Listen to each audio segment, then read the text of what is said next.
Let's be honest, most of you are trapped right now. But you don't notice it because the walls are covered in expensive velvet, painted the trendiest color of the year, or covered with photos from your last vacation. Today, I want to introduce you to 4 people who sincerely believe they are the masters of their own destiny. But if we tear off their masks and look at their real bank statements, we will see a financial tragedy playing out in 3 acts. And believe me, you will see yourself reflected in one of these characters. First on our list is Robert. He's 68 years old. He's the living embodiment of what we used to call the golden age of stability. Robert bought his house in the suburbs back in the 1980s. Back then, the world seemed simple and straightforward. You find a good job, work there for 40 years, mow the lawn on Saturdays, and the system, that great invisible machine, will take care of you in the end. Robert was never a spendthrift. He didn't gamble or buy yachts. He always paid his bills on time and considered himself a responsible citizen. On paper, Robert is a millionaire today. His modest house in a good neighborhood has appreciated 4 or 5 times in value. His neighbors look up to him, and his children are proud that their father has an asset. But here's the irony, one that Lily immediately sees. Robert is only rich until he's hungry. You see, almost his entire life's capital, all his energy and decades of labor are locked up in bricks and mortar. His pension, which he had counted on so much, was reduced to mere crumbs after a series of corporate restructurings in the 1990s. Selling his house? For Robert, this isn't just a financial transaction. It's social death. It means admitting that the plan didn't work. It means leaving his friends, his usual corner store, and moving to a tiny apartment on the outskirts where no one knows him. His house is no longer an asset. Now it's a parasitic liability, demanding taxes, endless roof repairs, and insurance, sucking the last drops from his dwindling savings. Robert's trap is that he mistook the signal of prosperity for prosperity itself. He spent 30 years investing in the facade, completely forgetting the foundation. He's guarding the very walls that are suffocating him. And this brings us neatly to the second character, whose story is even more instructive. Meet Karen. She's 52 years old, and she's an elite member of Generation X. She's the vice president of marketing at a major company, and her life reads like a first-class airline commercial come to life. A late-model Porsche in the garage, annual vacations at a villa in Tuscany, children in prestigious private schools. If Robert built a fortress, Karen builds a stage. Her trap is much quieter, smelling of expensive leather and exquisite perfume.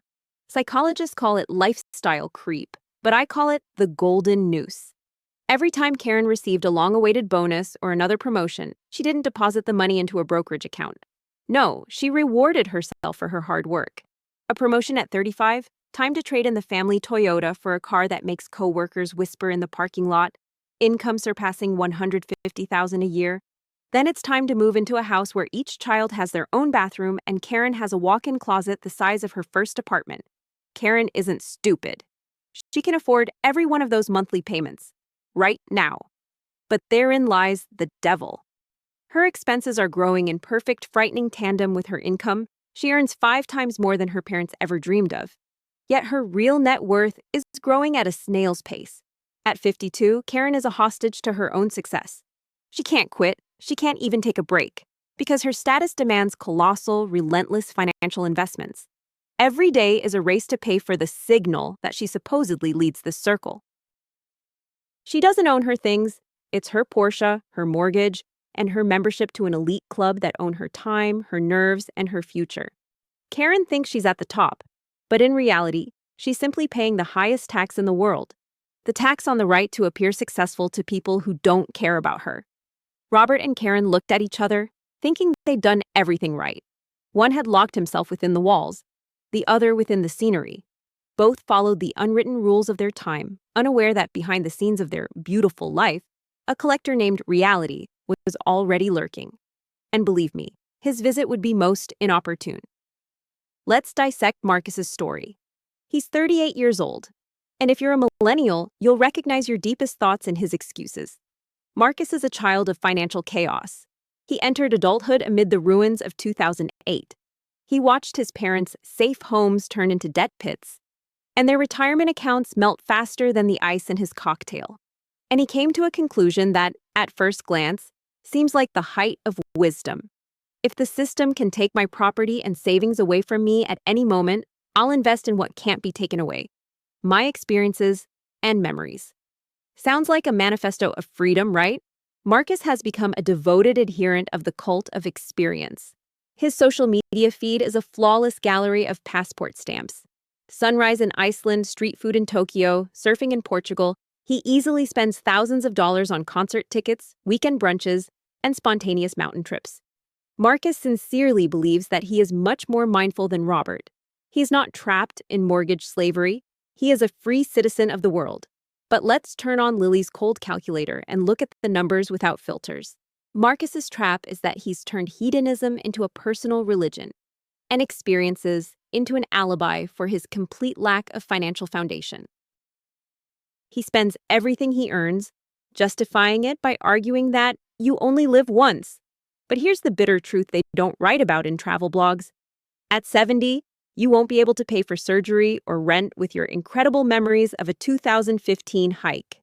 Marcus isn't just spending money, he's burning through time, the only resource that could transform his average income into true freedom through compound interest. He traded a brick cell for a business class ticket. But his and Robert's final destination is the same: total dependence on a state that may simply no longer exist by then.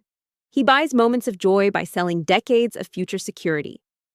Enter Zoe. She's 24, a member of the most savvy generation in history. Zoe is a product of the FinTalk era. She knew about index funds and diversification before she could even pay her electricity bill.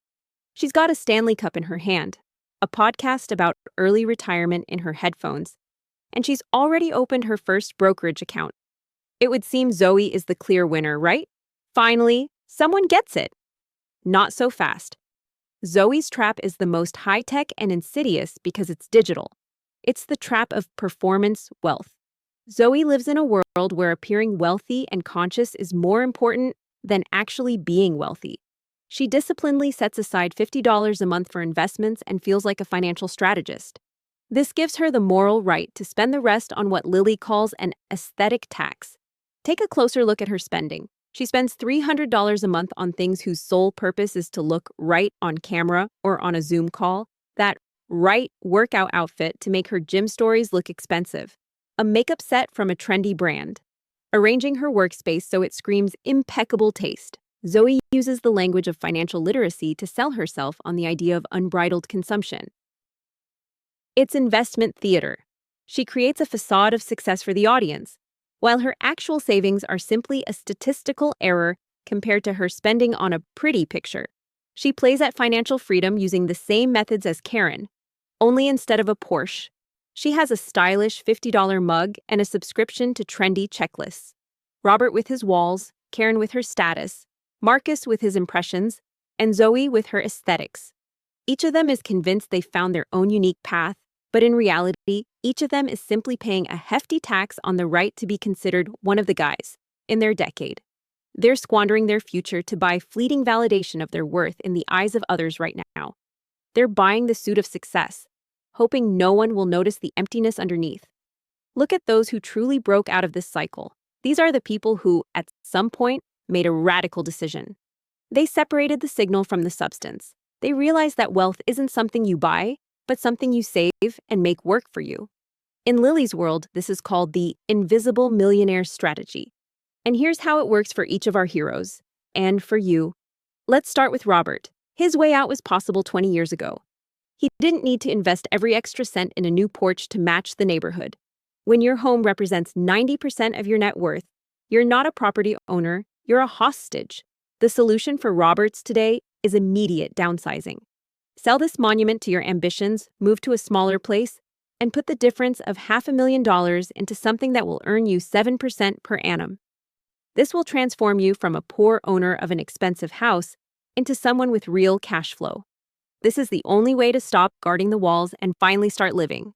For Karen, the exit is the most painful. She needs to kill her inner vice president. Karen needs to do what I call a lifestyle freeze. When she got her last promotion, she didn't need to upgrade her Porsche. She needed to continue living on the same income she had 5 years ago and put the difference into assets. Lily's math is simple. If your income grows while your expenses stay the same, you become exponentially free. Karen needs to realize that the respect of her colleagues, bought with a new bag, is just dust. True self-respect comes when you know you can quit tomorrow and your standard of living won't change. Her escape plan is to radically cut her entertainment expenses and transfer them to the capital column. Marcus needs some serious medication. He needs to stop buying emotional patches in the form of trips. Marcus, one long vacation a year provides the same recharge as 5 short getaways. But the difference in price between those scenarios is your freedom in 15 years. If you start putting those $1,500 you spend on spontaneous weekends into an index fund, you'll be able to actually live anywhere in the world on the interest, not just fly there for a week to forget. Discipline is the answer. Stop replacing the lack of a foundation with highlights. Start building, and then those highlights will become the highlights of life, not an attempt to escape reality.